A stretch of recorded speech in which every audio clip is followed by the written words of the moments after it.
এরা তো শুধুমাত্র খাবারের বদলে ওদের কাজ করে, শেখার কোনো শেষ নেই। আমি সবসময় মনে করি যে কোনো লিপস্টিক লাগালেই কিন্তু রেড কালার মনে হতো। Hey guys, welcome back to my channel stay gorgeous. Hope you all are doing well. Thumbnail দেখে তোমরা বুঝে গেছো যে ভিডিওটা কিসের উপরে। তো বেশি কথা না বাড়িয়ে আমি ডাইরেক্ট টপিকে চলে যাব। তো আমাদের আজকের টপিকটা হচ্ছে how to be a content creator or YouTuber in 2025। তো তোমরা যারা আমাকে ফার্স্ট ডে থেকে ইউটিউবে ফলো করো তারা জানো আমি 2018-এ আমার জার্নি স্টার্ট করি। আর অনেস্টলি বলতে গেলে তখন কন্টেন্ট ক্রিয়েটার এই টার্মটাও ছিল না, বা ডিজিটাল ইনফ্লুয়েন্সার এই টার্মটাও ছিল না।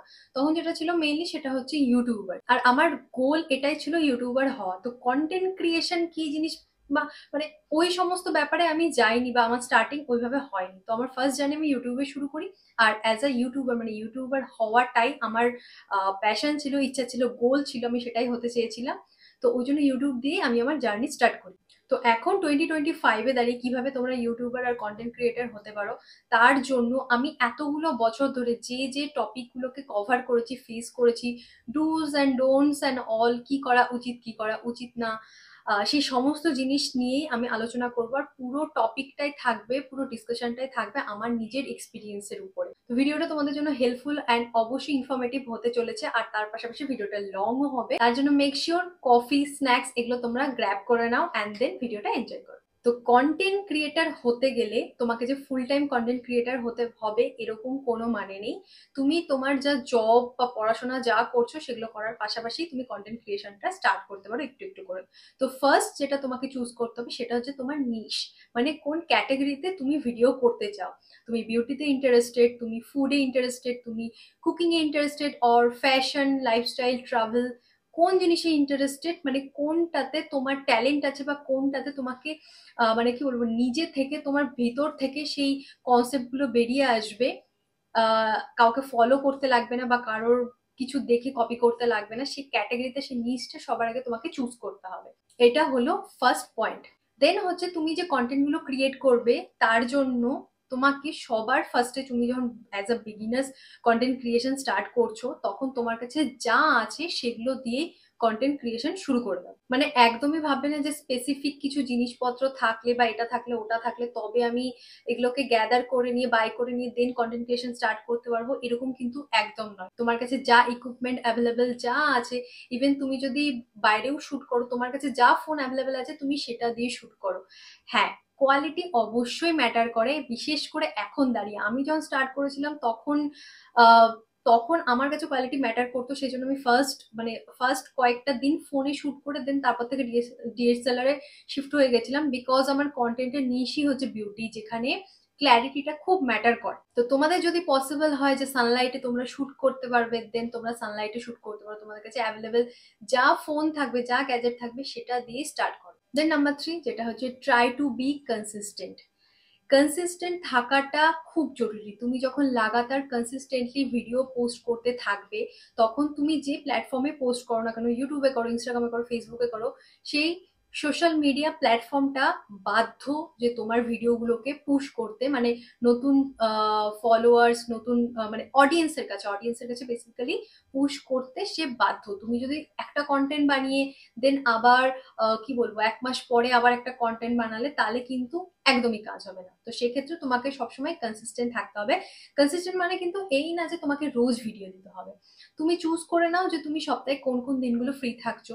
ধরে নাও তুমি সপ্তাহে 3টে দিন ফ্রি থাকছো, দেন ওই 3টে দিনই এভরি উইকে তুমি কনস্ট্যান্টলি 1 2 3 মাস অব্দি তুমি পোস্ট করতে থাকো। তুমি ফোর্থ ফিফথ মান্থে গিয়ে অবশ্যই কিন্তু সেটার রেজাল্ট দেখতে পাবে। দেন নাম্বার 4-এ যেটা বলবো সেটা হচ্ছে, এই কারণের জন্য কন্টেন্ট ক্রিয়েশন লাইনে একদম এসো না যদি তুমি ফ্রি স্টাফ চাও। মানে যদি তোমার মনে হয়ে থাকে এতদিন ধরে ইউটিউবারদের দেখে বা কন্টেন্ট ক্রিয়েটারদের দেখে যে এরা এখানে যেতে পারছে, এটা খেতে পাচ্ছে, এই জিনিসপত্র পাচ্ছে, বাহ ওদের তো কোনো কিছুতে টাকাই লাগে না, সবকিছু ওরা ফ্রিতেই পেয়ে যায় ব্র্যান্ড থেকে, এই ইন্টেনশন নিয়ে কিন্তু একদম স্টার্ট করো না। কারণ যদি তুমি গ্রিডি হও এই সমস্ত জিনিসের জন্য, তাহলে আমি বলবো কন্টেন্ট ক্রিয়েশন কিন্তু তার জন্য একদম নয়। ইভেন তুমি যদি এই প্ল্যাটফর্মটা জয়েন করো এরকম মেন্টালিটি নিয়ে, তাহলে এই প্ল্যাটফর্মটা জাস্ট ওয়েস্ট হয়ে যাবে। আর 5টা জায়গাতে যেরকম মানে অবস্থা সেরকম টাইপেরই হয়ে যাবে। ইভেন তোমার কারণে আমি বলে দিচ্ছি, তোমার কারণে অনেক যারা ট্যালেন্টেড তারা হয়তো কাজ পাবে না। অ্যাজ এ এক্সাম্পল আমি বলছি, ধরো কোনো একটা ব্র্যান্ড আমাকে অ্যাপ্রোচ করলো যে তাদের রেস্টুরেন্ট ভিজিটের জন্য, ঠিক আছে, and they are asking for a reel or a YouTube shorts or a YouTube vlog video something like that. এরকম একটা ডেলিভারেবলস ওরা চায়, একটা social media deliverables, and instead of that ওটার বদলে ওরা আমাকে ওখানকার ফুড প্রোভাইড করবে, মানে ওখানকার খাবার খেতে দেবে। তো তোমরাই ভেবে দেখো যে যদি তুমি শুধুমাত্র খাবার খাওয়ার জন্য ওখানে যাও, তাহলে আমি জানি যে আমার কাজের একটা মূল্য আছে, আর ওই হোটেলে গিয়ে আমি নিজে নিজের পয়সায় খেতেও পারবো। দেন এখানে আমি যদি ওদেরকে হ্যাঁ বলে দিই, তাহলে যেটা হবে সেটা হচ্ছে ওরা কোনোদিনও আমার কাজকে ভ্যালু করবে না। ওরা মনে করবে যে এটা ফ্রি স্টাফের জন্য এখানে আছে, অতএব content creator, digital influencer, YouTuber হিসাবে তোমার মানটা অনেকটা নেমে যাবে তাদের কাছে। অ্যান্ড সেকেন্ড, আমি যদি ওদেরকে না বলি, তাহলে ওরা অন্য আরেকটা কন্টেন্ট ক্রিয়েটার বা ইউটিউবারের কাছে যাবে, তাকে কি অ্যাপ্রোচ করবে, আর সে যদি সেরকম গ্রিডি হয় যে শুধুমাত্র ফ্রি স্টাফের জন্য এই লাইনে এসছে, সে হ্যাঁ বলে দেবে। তো কি হবে আলটিমেটলি, যে মার্কেটে কোনো দিন, মানে ওই রেস্টুরেন্টটার কোনো দিনই বাজেট থাকবে না কোনো ইনফ্লুয়েন্সার বা কন্টেন্ট ক্রিয়েটারকে দেওয়ার জন্য, কারণ তাদের মাথাতে এটা থেকে যাবে যে এরা তো শুধুমাত্র খাবারের বদলে ওদের কাজ করে। যে জিনিসটা তুমি শুনেও বুঝতে পারছো একদম ভুল যে কোনো প্ল্যাটফর্মের জন্য। তো শুধুমাত্র এটা এই প্ল্যাটফর্মটাকে আরো ডিগ্রেড করবে। তো যদি তুমি কন্টেন্ট ক্রিয়েটার হতে চাও, সবার ফার্স্টে মাইন্ড থেকে কিন্তু এই জিনিসটাকে সরিয়ে দাও। Then number 5, try different ways of representation. ধরো তুমি নিশ চুজ করে নিয়েছো যে তুমি কিরকম টাইপের কন্টেন্ট বানাবে, কোন ক্যাটাগরির উপরে, কিন্তু তুমি দেখছো যে সেই ক্যাটাগরির উপরে তুমি যখন ভিডিও বানাচ্ছ কনস্ট্যান্টলি, তুমি ধরো 5, 6টা 10টা অব্দি তুমি ভিডিও বানিয়ে নিচ্ছ, কিন্তু কোনোটাতে ভালো ভিউজ আসছে না, তখন কিন্তু তোমাকে তোমার কন্টেন্ট ক্রিয়েশনের ওয়েটা চেঞ্জ করতে হবে। মানে ধরো বিউটির কন্টেন্ট বানাই, এবার আমি যদি শুধুমাত্র মেকআপ টিউটোরিয়াল দেখিয়ে যাই, ঠিক আছে, যখন আমি ফার্স্টে কন্টেন্ট ক্রিয়েশন করতাম তখন মেকআপ টিউটোরিয়াল দেখিয়ে যেতাম, মানে জাস্ট মিউজিক চলতো অ্যান্ড দেন আমি মেকআপ দেখিয়ে যাচ্ছি, সেটা আমার অডিয়েন্সের কাছে পছন্দ হতো। দেন কি হলো, তারপরে আমার অডিয়েন্স ওটার পছন্দ করছিল না, তখন আমি ডিফারেন্ট ওয়ে ট্রাই করলাম, নাকি আমি ভয়েস ওভার ট্রাই করলাম। ঠিক আছে, আমি যখন ভয়েস ওভার ট্রাই করে দেখছি, তখন দেখছি হ্যাঁ আমার এই এখনকার অডিয়েন্স গুলো এগুলো পছন্দ করছে। ঠিক আছে, তো এইভাবে তোমাকে ডিফারেন্ট ওয়েতে ট্রাই আউট করে যেতে হবে। মানে অনেক এরকম কন্টেন্ট আছে যেটা তুমি দেখছো যেটা ভাইরাল, তাহলে আমি এরকম টাইপেরই কন্টেন্ট করি আমারটাও ভাইরাল হয়ে যাবে, সেটা কিন্তু একদম হয় না। সেটা বেশিরভাগ ক্ষেত্রে হয় না, কারণ ইনস্টাগ্রাম বা ইউটিউব শর্টস মানে কোন কন্টেন্টকে পুশ করবে সেটা কিন্তু একদমই কি বলবো, তার উপর ডিপেন্ড করছে না। যে যেরকম ভাইরাল কন্টেন্ট তুমি যদি করো তাহলে সেটাই পুশ করবে, তারপর কিন্তু একদম ডিপেন্ড করছে না। তোমাকে যদি কিছু অডিয়েন্স ফলো করে, তাহলে সেটা শুধুমাত্র তোমার ইউনিকনেসের জন্য, যে তোমার কাছে যেটা দেখতে পাবে সেটা অন্য কারোর কাছে পাবে না, তার জন্যই তোমাকে তোমার কন্টেন্ট ক্রিয়েশনটা তারা পছন্দ করবে, and as a content creator তুমি রিকগনাইজেশন পাবে। অ্যান্ড এখান থেকে আমাদের নেক্সট পয়েন্টটা স্টার্ট হচ্ছে, যেটা হচ্ছে নাম্বার 6-এ, বিল্ড ইউর কমিউনিটি। তো তোমার কমিউনিটি তৈরি করাটা খুব দরকার যদি তুমি কন্টেন্ট ক্রিয়েশন লাইনে মানে ফুললি থাকতে চাও, মানে ফুললি মানে ফুল টাইম কন্টেন্ট ক্রিয়েটার হতে চাও। আর তার জন্য তোমার অথেন্টিক থাকাটা খুবই দরকার। তোমাকে সবসময় খেয়াল রাখতে হবে যে তোমার কমিউনিটি বা তোমার অডিয়েন্স কি টাইপের ভিডিও তোমার থেকে চাইছে। তুমি এটা করতে চাও বলে তুমি কন্টিনিউয়াসলি সেরকম ভিডিও যে দিয়ে যাচ্ছ, বাট অডিয়েন্স সেটা পছন্দ করছে না, তো তুমি সেভাবে কোনোদিনও কোনো কমিউনিটি বিল্ড করতে পারবে।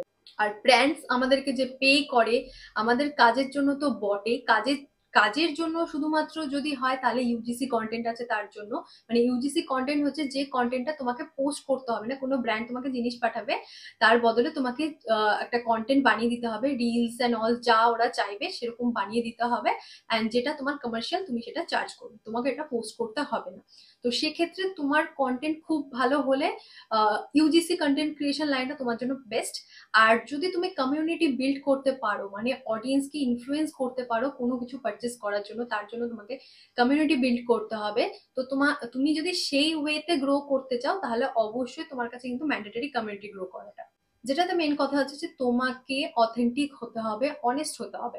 মানে ধরো তুমি প্রথম কয়েকটা ভিডিও নিজে থেকে করলে, দেন তারপরে ভিডিওগুলোতে তোমাকে ধরো পিআর পাঠাতে শুরু করলো বা কিছু, বা এবার ওরা বলে দিল তোমাকে এইটা বলতে হবে, তুমি সেই প্রোডাক্টটা নিজে না ট্রাই করে, সেটার কি বলবো ড্রব্যাকস গুলো না জেনে তুমি শুধুমাত্র ব্র্যান্ড তোমাকে যেটা বলতে বলেছে তুমি শুধু সেটাই যদি বলে দাও, তাহলে সেটা ডি ইনফ্লুয়েন্স করা হয়ে যাবে। আর সেভাবে কিন্তু তুমি বেশি দিন ক্যারি করতে পারবে না এই লাইনটা, কারণ আস্তে আস্তে অডিয়েন্স তোমাকে আনফলো করা শুরু করবে, কারণ তারা বুঝেই যাবে যে তুমি জাস্ট মানে তোমার পারপাসই হচ্ছে শুধুমাত্র কি বলবো ব্র্যান্ড ডিলস অ্যান্ড অল, সেটা শুধুমাত্র তোমার পারপাস। তো সেক্ষেত্রে তোমার কোনো কমিউনিটি বিল্ড হবে না, অডিয়েন্স তোমাকে ছেড়ে চলে যাবে, আর তোমার কথা ট্রাস্টও করবে না। মানে যদি তুমি মানে মনে করো যেটা তুমি লিটারালি তুমি পছন্দ করছো বা ভালো এফেক্ট পেয়েছো সেটা তুমি শেয়ার করছো, বা কোনো জায়গায় রেকমেন্ডেশন তুমি করছো, তখন আর অডিয়েন্স সেটা বিশ্বাস করবে না, তারা মনে করবে এটা পেইড অ্যান্ড অল এই সমস্ত কিছু। তো সেই জন্য নিজের অথেন্টিসিটি কোনোভাবে কিন্তু ড্যামেজ হতে দিও না, সবসময় নিজের অডিয়েন্সের কাছে ট্রু থাকো। দেন নাম্বার 8-এ বলবো আমি বার্টার কোলাবোরেশন নিয়ে কথা। বার্টার কোলাবোরেশন টার্মটা তোমরা মোটামুটি সবাই শুনে নিয়েছো। এবার বার্টার কোলাবোরেশনের মধ্যে আমি বলবো কোলাবোরেশন দু ধরনের হয়, বার্টার আর পেইড। বার্টার মানে হচ্ছে এক্সচেঞ্জ অফ স্টাফ, মানে তোমাকে কোনো রকম সার্ভিস দেবে, জিনিস দেবে, ফুড দেবে, সামথিং লাইক দ্যাট, মানে যে নিশের থাকবে তার বদলে তোমাকে কাজটা করে দিতে হবে। আর যখন পেইড হবে তার মানে কি, পেইড মানে তুমি এক্সচেঞ্জ অফ মানি তুমি কাজ করছো, ঠিক আছে, সেক্ষেত্রে তোমার একটা কমার্শিয়াল বা পে আউট ফিক্সড আছে, সেই বুঝে তুমি কাজ করো। এইবারে তুমি যখন তোমার ইনিশিয়াল স্টেজে আছো তখন অবভিয়াসলি কোনো ব্র্যান্ড তোমার উপরে ইনভেস্ট করতে চাইবে না, তুমি যতই ভালো কন্টেন্ট বানাও না কেন। তো তোমাকে আগে নিজের জায়গাটা প্রুফ করতে হবে, দেন তুমি একটা জায়গায় পৌঁছে গেলে তখন তোমাকে ব্র্যান্ডরা পেইড কোলাবোরেশনের জন্য জিজ্ঞেস করবে। তার আগে অব্দি তোমাকে কিন্তু বার্টার কোলাবোরেশনই করতে হবে, কারণ তোমাকে খেয়াল রাখতে হবে যে তোমাকে কিন্তু কন্টেন্ট ক্রিয়েশনটা বন্ধ করলে চলবে না। তুমি নিজের থেকে কিছু স্টাফ কিনে তুমি ভিডিও করলে, মানে আমি মানে মোস্টলি বিউটি নিয়ে কথা বলছি, তোমরা তোমাদের যা নিশ চুজ করবে সেই বুঝে তোমরা জিনিসটা মানে ভেবে নিতে পারো। তো তোমার কাছে যা আছে তুমি সেগুলো নিয়েই কন্টিনিউ ভিডিও করে যাচ্ছ, দেন একটা টাইমে অডিয়েন্স বোর হয়ে যাবে, তো অডিয়েন্স চাইবে নতুন নতুন জিনিস দেখুক, তো তখন তোমাকে বার্টার কোলাবোরেশন গুলো করতে হবে। যে কোনো ব্র্যান্ড তোমাকে যখন অ্যাপ্রোচ করছে, জিনিস পাঠাতে চাইছে, তার বদলে ভিডিও চাইছে, তো তোমাকে সেগুলো ইনিশিয়াল ডেজে কিন্তু করতেই হবে। সেইভাবেই কিন্তু তোমার কন্টেন্ট মানে তোমার একটা অডিয়েন্স বিল্ড হবে, কমিউনিটি বিল্ড হবে, তুমি একটা পজিশনে পৌঁছবে, তোমার একটা কি বলবো একটা পপুলারিটি হবে, একটা ফেম হবে, দেন তারপরে কিন্তু ব্র্যান্ডরা পেইড কোলাবোরেশনের জন্য তোমাকে বলবে, তার আগে অব্দি তো একদম নয়। আর এক্ষেত্রে আমি বলে দিই যে সবসময় কিন্তু এরকম হয় না যে ব্র্যান্ড তোমাকে রিচ আউট করবে, তোমাকে তোমার ইনিশিয়াল রেজে কিন্তু নিজেকেই ব্র্যান্ডের কাছে গিয়ে রিচ আউট করতে হবে। যেমন কিছু কিছু ধরো ব্র্যান্ডস এর প্রোডাক্ট আছে, তোমাকে মার্কেটে খেয়াল রাখতে হবে যে কারা কারা ডিজিটাল ইনফ্লুয়েন্সিং লাইনে আছে। মানে কিছু কিছু লাক্সারি ব্র্যান্ড আছে যারা টিভি অ্যাডসও চালায় না, কারণ তারা তাদের মার্কেটিং করে না। তো কিছু কিছু ব্র্যান্ডস আছে তারা কোনো ধরনের মার্কেটিং করে না, আর কিছু কিছু ব্র্যান্ডস আছে যারা মোস্টলি ডিজিটাল মার্কেটিং করে, মানে তাদের প্রোডাক্ট সত্যি খুব ভালো, অনেক সেল হয়, still they are investing in digital marketing, ঠিক আছে। তো তোমাকে সেইভাবে চুজ করতে হবে, তুমি সেই সেই ব্র্যান্ডের কাছে গিয়ে ইনস্টাগ্রামে ডিএম করতে পারো, তাদের যে অফিসিয়াল মেল আইডি আছে সেখানে গিয়ে ওদেরকে রিচ আউট করতে পারো যে তুমি এই এই প্রোভাইড করতে পারবে, অ্যান্ড তোমার কন্টেন্ট এরকম টাইপের, এইভাবে তোমরা অ্যাপ্রোচ করতে পারবে, ঠিক আছে। তো ব্র্যান্ডের কাছে নিজে গিয়ে অ্যাপ্রোচ করাতে কিন্তু কোনো খারাপ নেই, কারণ তুমি যতদিন এই কাজ, তুমি যে ফিল্ডে থাকো তোমাকে কাজ করে যেতে হবে, ঠিক আছে। তো তার জন্য নিজে গিয়ে কাজের জন্য অ্যাপ্রোচ করাটা কখনোই কিন্তু ছোট হওয়া নয়, আমি সবসময় মনে করি, কারণ কাজ আমি করতে চাই, আমাকে কাজ করে যেতে হবে, অতএব কাজ কখনো আমার কাছে আসবে, কখনো আমাকে কাজের কাছে যেতে হবে, তো এটা হয়েই থাকবে। এবার আসি নাম্বার 9-এ, যেটা হচ্ছে ইকুইপমেন্ট নিয়ে আমি কিছু কথা বলি। তো এটার ক্ষেত্রে আমি আমার নিজের পার্সোনাল স্টোরিটা আগে তোমাদের সাথে শেয়ার করি, যে ফার্স্ট দিন থেকেই তো আমি ডিএসএলআর এর ভিডিও করতাম না, না আমার কাছে রিং লাইট অ্যান্ড অল এত কিছু ছিল, অ্যান্ড আজকেও আমি যখন শুট করছি আইফোনে শুট করছি। তো আমি 2018-এ যখন স্টার্ট করি তখন আমি আমার স্যামসাং এর ফোন দিয়ে করতাম ভিডিও, ঠিক আছে। স্যামসাং এর ফোনটাতে আমি ওই ফোনটা খুব বেশি দিন আমি মানে ইউজ করতে পারিনি ভিডিওর জন্য, তার একটাই কারণ ছিল, সেটা হচ্ছে স্যামসাং এর ক্যামেরা যারা ইউজ করো তারা জানো, বিশেষ করে যেগুলো লো রেঞ্জের, নট ভালো রেঞ্জের S24 25 এরা, আমি ওগুলোর কথা বলছি না, লো রেঞ্জের গুলো, সেগুলোতে কিন্তু যে কোনো লিপস্টিক লাগালেই কিন্তু রেড কালার মনে হতো। এটা আমার একটা মেন প্রবলেম ছিল, যেহেতু আমি বিউটি ফিল্ডে আছি, আমার কন্টেন্টই মেকআপ অ্যান্ড বিউটির উপরে, তো সেখানে আমি যখন কি কালার ইউজ করছি সেটাই যদি আমরা অডিয়েন্সকে না দেখাতে পারি তো সেটা খুবই বেকার হতো, আর অনেক এফার্ট দিয়ে কন্টেন্ট গুলো বানাতে হতো। তো আমার মনে হচ্ছিল ওগুলো খুবই ওয়েস্ট যাচ্ছে, তো সেই জন্য ডিএসএলআর শিফট করি। বাট তার আগে আমি যখন ফোনে ভিডিও করতাম তখন ঠিক আমার এখনো মনে আছে যে ক্যালকুলাসের যে মোটা মোটা বইগুলো, সেই সমস্ত মোটা মোটা বইগুলোকে রেখে, মানে আমার কাছে কোনো ট্রাইপড ছিল না, মোটামুটি বইগুলোকে রেখে তার উপর জলের বোতল রেখে দেন তার উপরে এভাবে ফ্রন্ট ক্যামেরাটাকে হেলান দিয়ে আমি ভিডিও করতাম, কারণ ব্যাক ক্যামেরা করলে আমি নিজে দেখতে পাবো না, কোনো উপায় ছিল না, তো ফ্রন্ট ক্যামেরাতেও ভাবে আমি ভিডিও করতাম। তো যারা তোমরা এখন আমার ভিডিও দেখছো, আমার ইনিশিয়াল ডেজে মানে ফার্স্ট ডেজের ভিডিওস গুলো দেখেই বুঝতে পারবে, কোয়ালিটি দেখেই বুঝতে পারবে, সেভাবে করতাম। আর মোস্টলি প্রথম দিকে আমি সানলাইটে শুট করতাম, বাট তারপরে আস্তে আস্তে আমাকে লাইট অ্যান্ড অল সেগুলো হচ্ছে আমি কোনো কিছু কিনিনি, আমাকে আমার ভাই তখন বানিয়ে দিয়েছিল, ডিআইওয়াই খুব করতো, তো আমাকে লাইট অ্যান্ড অল ওগুলো সব বানিয়ে দিয়েছিল, ইভেন আস্তে আস্তে ও আমাকে রিং লাইটও বানিয়ে দিয়েছিল। তো প্রথম একটা বছর বলতে গেলে আমার ওভাবেই চলেছে, একটা বছর ঠিক না, 6-7 মাস আমার ওভাবেই চলেছে। কারণ যখন ডিএসএলআর আসলো তখন আমার লাইটের প্রয়োজনীয়তা আরো বেশি হলো, তখন মানে ঘরের নর্মাল লাইট আর শুট করা যেত না, যখন ফোনে করতাম তখন তাও টিউব লাইট বা সানলাইটে হয়ে যেত, বাট ডিএসএলআর এ কোনোভাবে হতো না ঘরের লাইটে শুট, তখন আমাকে ভাই ওগুলো বানিয়ে দিল, তো ওগুলো দিয়ে আমি দেন স্টার্ট করি। মোটামুটি 1 বছর হয়ে যাওয়ার পরে তখন আমি রিং লাইট কিনি, রিং লাইটে ইনভেস্ট করি। আর ক্যামেরা যখন কিনেছিলাম অবভিয়াসলি তার সাথে ট্রাইপড কিনেছিলাম। তো আমি 2019 থেকে একদম 2024-23 22-23 অব্দি আমি মোটামুটি আমি ক্যামেরাতে শুট করেছি, বাট তারপরে আমার ডিএসএলআর এর কিছু প্রবলেমস হয়ে গেছে, অ্যান্ড তোমরা অনেক বেশি কমপ্লেন করতে যে ভিডিও দিদি ভালো আসছে না, খুব ইয়েলোইশ আসছে, তো সেগুলো আমি হাজারটা দোকানে নিয়ে গিয়েও অনেক এক্সপার্টদের দেখিও আমি কোনোভাবে ঠিক করতে পারিনি। আর যেহেতু আমি তারপর আস্তে আস্তে ব্লগিংটাও শুরু করি, তো ডিএসএলআর এ ব্লগ করাটা তো একদম নেক্সট টু ইম্পসিবল, তো তখন আমার মনে হচ্ছিল যে আমি ফোনেই ইনভেস্ট করি, ক্যামেরা এখন সাইডে থাকুক, কারণ আস্তে আস্তে ইউটিউব থেকে রিলস এর কন্টেন্টটা বেশি চলে এলো, তো সেই জন্য আমার মনে হতো যে রিলস এন্ড অল এগুলো ফোনে বানানো ইজি, কারণ ফোনে বানানো আর ছটপট করে এডিট করে দিয়ে মানে তাড়াতাড়ি আমি কন্টেন্টটা সাবমিট করতে পারবো, যেখানে আমি ক্যামেরায় শুট করতাম, দেন ওটা আবার ল্যাপটপে ট্রান্সফার করো, দেন আবার এডিট করো, দেন দাও, ওটা একটু বেশি টাইম টেকিং বলে আমার মনে হতো।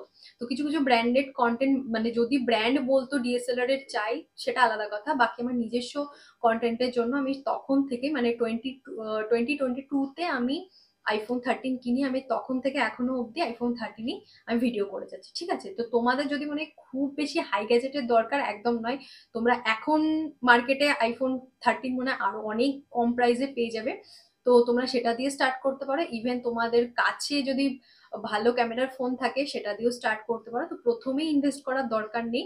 প্রথমে তুমি দেখো যে যে কাজটাকে তুমি ভালোবেসে করছো সেই কাজটাও মানে ইন রিটার্ন তুমি সেটা পাচ্ছ কিনা, তোমার টাইম এফর্ট সেগুলোর মূল্য তুমি পাচ্ছ কিনা, তারপরে গিয়ে তুমি আস্তে আস্তে ইনভেস্ট করো। আর আরেকটা জিনিস যেটা লাস্ট আমি বলবো সেটা হচ্ছে স্কিল নিয়ে। তুমি তোমার নিশ যাই থাকুক না কেন, শেখার কোনো শেষ নেই আমি সবসময় মনে করি।